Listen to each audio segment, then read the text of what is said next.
నమస్తే. నేను మీ Shravani. Welcome to Crunch TV. ఈ రోజు హెడ్లైన్స్ చూసినట్లయితే ఫైనల్స్ గెలుస్తాం. 2029లో రాహుల్ ప్రధాని చేస్తాం. గత ఎన్నికలు సెమీఫైనల్స్ మాత్రమే.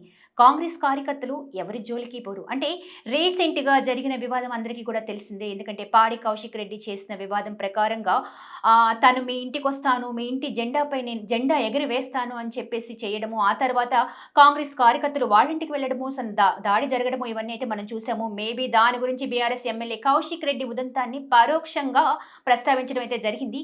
అలాగే రేవంత్వి పచ్చి అబద్ధాలు అని చెప్పేసి హరీష్ రావు అయితే మాట్లాడారు. ముఖ్యమంత్రి కుర్చీలో ఉన్న వ్యక్తి మర్యాదగా మాట్లాడాలని, అయినా నా పొడవు గురించి కాకుండా రైతుల గురించి ఆలోచిస్తే బాగుండేది అని చెప్పేసి హరీష్ రావు మాట్లాడడం జరిగింది. అలాగే సీఎం రేవంత్ రెడ్డి గారిని లిల్లీ పుట్ సీఎం అని కూడా ఆయన ప్రస్తావించారు. సో ఇది ఎంతవరకు కరెక్ట్? ఒక సీఎం హోదాలో ఉన్న వ్యక్తిని లిల్లీ పుట్ సీఎం అనేది కరెక్ట్ వర్డే అంటారా? సో ఇలాంటి విషయాల గురించి మనతో మాట్లాడడానికి కాంగ్రెస్ సీనియర్ నాయకులు రెడీగా ఉన్నారు. ఒకసారి ఆయనతో మాట్లాడదాం. మీ పేరు సార్? నేను మున్నూరు రవి అండి. కాంగ్రెస్ సీనియర్ నాయకులు మున్నూరు రవి మనతో పాటు ఉన్నారు. సార్, రీసెంట్‌గా అంటే ఈ మధ్య కాలంలో ఆల్రెడీ హైడ్రా అనేది ఏ లెవెల్‌లో జరుగుతుందో కాంగ్రెస్‌లో మనకు కనిపిస్తూనే ఉంది. తెలంగాణలో స్పెషల్‌గా కాంగ్రెస్ గురించి జరుగుతూ ఉన్న చర్చ. అయితే రేవంత్‌వి అబద్ధాలు అని చెప్పేసి రీసెంట్‌గా హరీష్ రావు నిన్న చెప్పారు. ఏ విధంగా అంటే ఒక్కసారి ఆయన ఎక్కువ గెలవడం అనేది, రెండోసారి అనేది పగటికలే అని చెప్పేసి హరీష్ రావు అంటున్నారు. దీని మీద మీ స్పందన ఏంటి? అంటే ఇప్పుడు ఎట్లుందంటే తెలంగాణలో రీసెంట్ గా కేటీఆర్ గారు గాని, ఈరోజు హరీష్ రావు గారు గాని నిన్న మొన్న జరిగినటువంటి తంతులు అంటే ఈ పాడి కౌశిక్ రెడ్డి అనే ఒక డ్రామా ఆర్టిస్ట్ ని తీసుకొచ్చి వీళ్ళు గేమ్ ఆడియడం గాని ఇవన్నీ చూస్తుంటూ పోతుంటే వీళ్ళకు ఆవేశం, ఆక్రోశం, అహంకారం అనేది తలకెక్కి గతంలో ఇదే అహంకారం తలకెక్కినందుకే ప్రజలు ఈరోజు ఇంట్లో కూర్చోబెట్టారు అధికారాన్ని తీసేసి. ఈ రోజు రేవంత్ రెడ్డి గారిని ప్రజలందరూ కూడా ఆశీర్వదించి ఒక ముఖ్యమంత్రి హోదాలో కూర్చోబెట్టారు. అంటే ప్రజా తీర్పుని గౌరవించాలి ఎవరైనా కూడా. అంటే వీళ్ళు ఏమంటున్నారు అంటే చాలా స్పష్టంగా వాళ్ళ మాటల్లో, మాట తీరులో చాలా స్పష్టంగా అర్థమవుతున్న విషయం ఏంటంటే నువ్వు సీఎం గా కూర్చోవడం మాకు ఇష్టం లేదు అనే విషయాన్ని వీళ్ళు చెప్తున్నారు. మీకు ఇష్టం లేకపోతే మీరు గమ్ము ఉండండి, లేకపోతే ఈ రాష్ట్రాన్ని వదిలిపెట్టి వెళ్ళిపోండి 5 సంవత్సరాలు. కానీ ఈ ప్రాంత ప్రజలు మెచ్చి ఇక్కడ ఓట్లేసి ఇక్కడ రేవంత్ రెడ్డి గారిని ఈ రోజు ముఖ్యమంత్రి హోదాలో కూర్చోబెట్టింది ఇక్కడ ప్రజలు. నాయకులుగా మీకు ఇష్టం లేకపోతే మీ ఒక్కరి ఇష్టాన్ని ఈ రోజు తెలంగాణ రాష్ట్ర ప్రజల మీదకి రుబ్బకండి. ఈరోజు తెలంగాణ ప్రజలు ఎవరు కూడా ఇబ్బంది పడతలేరు. తెలంగాణ ప్రజలు నిజంగా ఈరోజు రేవంత్ రెడ్డి గారి పాలనలో గతంలో కంటే గత 10 ఏళ్లలో జరిగినటువంటిది అంటే నిజంగా తెలంగాణ వస్తే మా జీవితాలన్నీ కూడా మారిపోతే సుభిక్షంగా ఉంటాయని అనుకునే క్రమంలో ఏం చేసిందంటే వీళ్ళు అక్రమంగా బయట నుండి తీసుకొచ్చుకున్నటువంటి పెత్తందారులందరినీ తీసుకొచ్చి ఇక్కడ పదవులు ఇచ్చి ఈ 10 ఏళ్ళు అందరి మీద కూడా రాచరిక పాలన జరిగింది.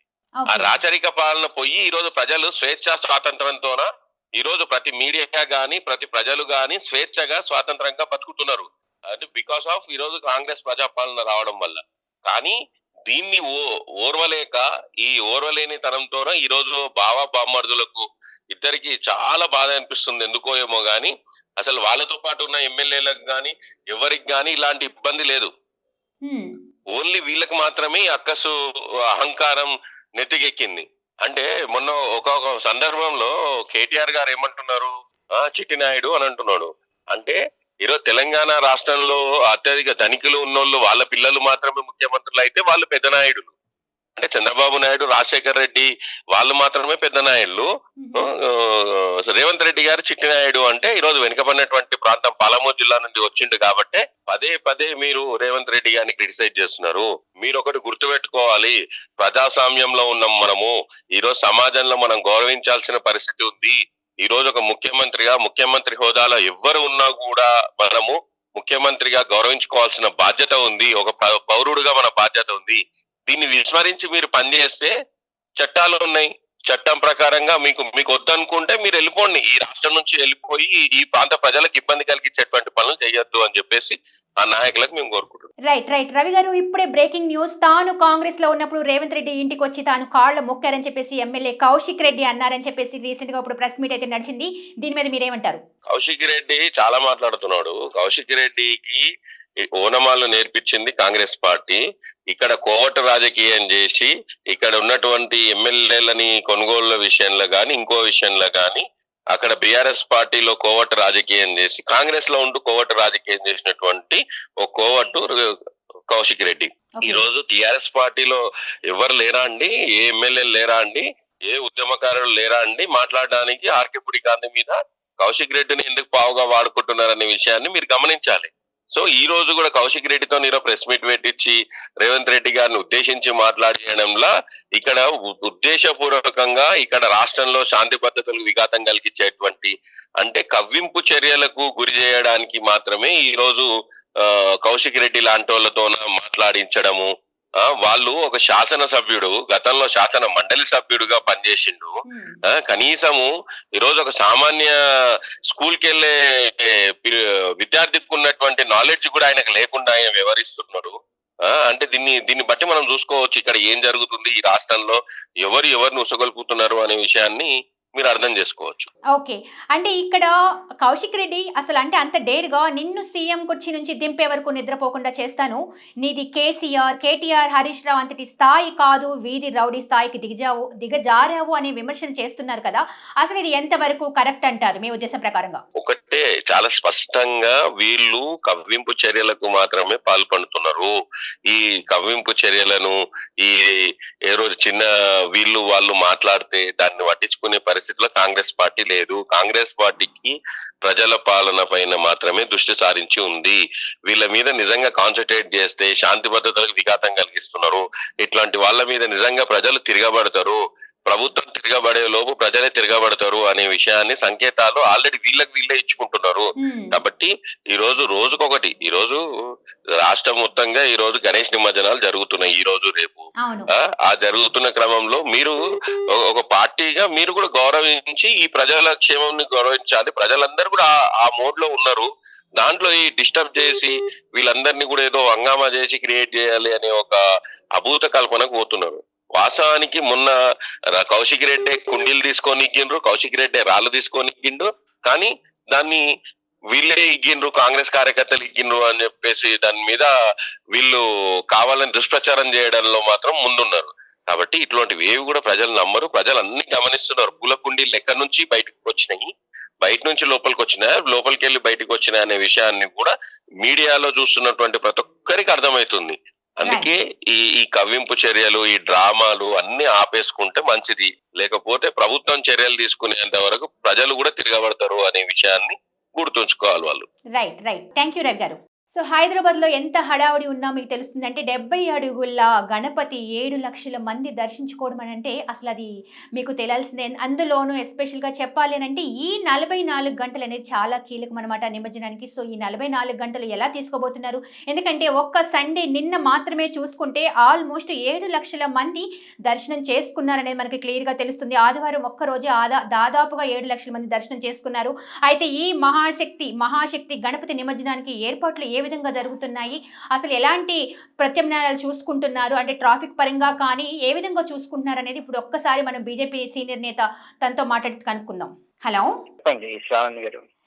రోహిత్ గారు, ఏంటి అంటే 70 అడుగుల మహాగణపతి అంటే నిన్న ఒక్క రోజే 7 లక్షల మంది దర్శనం చేసుకున్నారు. అంటే ఈ రోజు అయితే సోమవారం అందరికీ కూడా ఎవరు రాకూడదు అని చెప్పేసి అయితే చాలా క్లియర్గా చెప్పారు. ఎందుకంటే నిమజ్జనం ఏర్పాట్ల దృష్ట్యా సోమవారం భక్తులు దర్శనం ఉండకూడదని అయితే పోలీసులు చెప్పారు. సో ఎలా జరుగుతుంది అక్కడ ప్రత్యామ్నాయ చర్యలు ఎలా జరుగుతున్నాయి, రేపటి మహాయజ్ఞానికి అంటే నిమజ్జనానికి ఏ విధంగా ఏర్పాట్లు చేస్తున్నారు? భాగ్యనగర్ గణేష్ ఉత్సవ సమితి 45వ సామూహిక గణేష్ నిమజ్జనాలు రేపు భాగ్యనగరంలో జరగబోతా ఉన్నాయి. దానికి సంబంధించి భాగ్యనగర్ గణేష్ ఉత్సవ సమితి పూర్తిగా నిన్న సమన్వయ సమావేశం కూడా నిర్వహించడం జరిగింది ప్రభుత్వ అధికారులతోని. అదేవిధంగా ప్రభుత్వం కూడా అన్ని రకాల ఏర్పాట్లు చేసుంటారని ఆశిస్తున్నాము. 70 అడుగుల మహాగణపతి రేపు ఉదయం 6 గంటలకు పూజలు పూర్తయిన తర్వాత మనకు నిమజ్జనానికి బయలుదేరడం జరుగుతూ ఉంది. ఆ తర్వాత మనకు శోభాయాత్ర అనగానే బాలాపూర్ నుంచి భాగ్యనగర్ గణేష్ ఉత్సవ సమితి 45వ సామూహిక గణేష్ నిమజ్జనాలు రేపు బాలాపూర్ నుంచి శోభాయాత్ర ప్రారంభం అవుతుంది. బాలాపూర్ అనేది మనందరికి తెలుసు చాలా ప్రాముఖ్యమైనది. కాబట్టి బాలాపూర్ నుంచి ప్రారంభమైన శోభాయాత్ర రేపు రాత్రి వరకు కూడా కొనసాగుతూ ఉంటుంది భాగ్యనగర్. అలాగే ఖైరతాబాద్ ఎలా ఉండబోతుంది? ఖైరతాబాద్ మహాగణపతిని తప్పకుండా మన ఖైరతాబాద్ గణేష్ ఉత్సవ సమితి వారు రేపు ఉదయం 6 గంటలకు శోభయాత్ర మ్మ్. ప్రారంభమవుతుంది ఖైరతాబాద్. మ్మ్. ఆ తర్వాత మనకు 10 గంటల వరకు మనకు నిమజ్జనం అనేది అంటే ఖైరతాబాద్ గణపతి ఎలాంటి నిమజ్జనం ఏర్పాట్లు పూర్తి. జరుగుతున్నాయి అంటే భద్రత రీత్యా ఏర్పాట్లు సాఫీగానే జరుగుతున్నాయి అంటారా? భద్రత రీత్యా ఏర్పాట్లు సాఫీగానే జరుగుతున్నాయి కానీ మనము ఈ మధ్య కాలంలో చూసుకుంటే కొన్ని ఒక కుట్రపూరితంగా ఒక ప్రజలకు ఒక అభద్రతా భావాన్ని సృష్టించే ప్రయత్నం ప్రభుత్వం చేస్తా ఉంది. మనం చూస్తా ఉన్నాం. నిన్న చూసుకుంటే గనక మన హుసేన్ సాగర్ అనేది అంటామో అది వినాయక్ సాగర్ లో నిమజ్జనాలు చేయకూడదు అంటూ ఒక ఫ్లెక్స్ బోర్డ్స్ పెట్టేసి ఒక అడ్డంగా కంచెలు వేసేసి ఒక బారికేడ్లు పెట్టే పరిస్థితి వినాయక్ సాగర్ లో ఏర్పాటు చేశారు. ఒకటే ప్రభుత్వానికి మీ ఛానల్ ద్వారా ప్రభుత్వాన్ని ఒకటే భాగ్యనగర్ గణేష్ సమితి హెచ్చరిస్తా ఉంది. ఇలాంటి పనికిమాలిన చర్యలు మానుకొని ప్రజలకు కావాల్సిన సౌకర్యాలు రేపు అందిస్తూ ప్రతి ఒక్క వినాయకుడి నిమజ్జనం పూర్తయ్యే వరకు కూడా ప్రభుత్వాధికారులందరూ కూడా దానిపైన దృష్టి పెట్టి ప్రభుత్వం పూర్తి బాధ్యత తీసుకొని ప్రభుత్వం అన్ని ఏర్పాట్లు చేస్తే బాగుంటుంది అని కూడా మేము తెలియజేస్తా ఉన్నాము. లేదు వినాయక సాగర్ లో నిమజ్జనాన్ని అడ్డుకుంటామని చెప్తే గనక ప్రభుత్వము పూర్తిగా ఇప్పుడు 1,00,000 పైచిలకు మండపాలు ఉన్నాయి. అవన్నీ కూడా ప్రతి మండపం కూడా ఒక దేవాలయం లాగా ఏర్పడుతుంది తప్పితే ఎక్కడ కూడా అవాంఛనీయ సంఘటనలు జరగకుండా దయచేసి జరగబోయే నిమజ్జనాన్ని చాలా ప్రశాంతమైన వాతావరణంలో హిందూ బంధువులందరూ కూడా చేసుకోవడానికి ప్రయత్నం చేస్తున్నారు. దాని ప్రభుత్వం ఎలాంటి ఆటంకాలు కలిగించదు అని అనుకుంటున్నాను. కలిగించకుండా నిమజ్జనం పూర్తి స్థాయిలో పూర్తి చేసి సహకరిస్తారని ఆశిస్తున్నాను. ఆల్రెడీ నిమజ్జనం అనేది స్టార్ట్ అవుతూనే ఉన్నాయి, అన్నీ కూడా వెళ్తూనే ఉన్నాయి కదండి. మళ్ళీ ఇప్పుడు ఆ ప్రాబ్లం వచ్చింది అని అంటారా మీరు? ఫ్లెక్సీలు పెట్టారు కానీ అలాంటిది ఏమీ కూడా అక్కడ జరగలేదు. మళ్ళీ యథావిధిగా వినాయకులు అయితే నిమజ్జనానికి నిన్న వెళ్తూనే మనం ఉన్నారు. చూసుకుంటే గనక భాగ్యనగర్ గణేశోత్సవ సమితి వాళ్ళు ఎక్కడైతే బారికేడ్లు పెట్టారో తొలగించడం జరిగింది. దాన్ని మళ్ళీ నిమజ్జనం ఇక్కడ ఏర్పాట్లు యథావిధిగా సాగాలి అని చెప్పడం జరిగింది. ఓకే. కాబట్టి అలాంటి ఆటంకాలు ప్రభుత్వం కలిగించదని అనుకుంటున్నాను. కలిగించకుండా జాగ్రత్తగా సాఫీగా ప్రశాంతమైన వాతావరణంలో రేపు పొద్దున 45వ సామూహిక గణేష్ నిమజ్జనాలు పూర్తి చేసుకుంటామని ఆశిస్తున్నాం. అంటే ఇప్పటి వరకు ఆల్రెడీ రేపటికి ప్రయత్నానికి మొత్తం కూడా సర్వత్రా రెడీ చేసుకొని ఉంటారు. ఎందుకంటే భద్రత రీత్యా మహాగణపతి వెళ్ళడం అనేది నిజంగా శోభాయాత్ర ఎంత అందంగా అద్భుతంగా ఉంటుందో అంతే భద్రత కూడా కావాలి. కాబట్టి ఖచ్చితంగా ప్రభుత్వం చట్టరీత్యంగా కూడా చర్యలు తీసుకునే అవకాశం ఉందంటారా? తప్పకుండా అండి. ఎందుకంటే కొన్ని లక్షల మంది భక్తులు రేపు పొద్దున శోభయాత్రలో ఖైరతాబాద్ గణేష్ శోభయాత్రలో పాల్గొంటారు. కాబట్టి దానికి తగ్గ ఏర్పాట్లు ప్రభుత్వం అధికారులు చేశారు. భాగ్యనగర్ గణేశోత్సవ సమితి కానీ ఖైరతాబాద్ గణేశోత్సవ సమితి కానీ పూర్తిగా నిన్న రాత్రి నుంచి కూడా అదే కార్యక్రమంలో ఆ శోభయాత్రను ఘనంగా నిర్వహించాలనే కార్యక్రమంలోనే నిమగ్నమై ఉన్నారు. అలాగే ఖైరతాబాద్ గణేశోత్సవ సమితి వారు తప్పకుండా దానికి సంబంధించిన ఏర్పాట్లు ఆల్రెడీ చేసుకుంటున్నారు. రేపు ఉదయం 6 గంటలకు గణేష్ యొక్క శోభాయాత్ర ప్రారంభమవుతుంది మన దగ్గర నుంచి. రైట్. అండ్ ఈసారి బాలాపూర్ లడ్డు వేలంపాటలో ఎంతవరకు వెళ్ళొచ్చు అంటారు? తప్పకుండా 20 లక్షలు లాస్ట్ పోయిన సంవత్సరం మనకు చూసుకుంటే కనుక 20 లక్షల వరకు బాలాపూర్ లడ్డు వేలం పలికింది. ఈసారి దానికంటే ఎక్కువ 25 లక్షల నుంచి 30 లక్షల వరకు కూడా బాలాపూర్ లడ్డు ఈసారి వేలం పాటలో వెళ్తుంది అని ఆశిస్తున్నాం.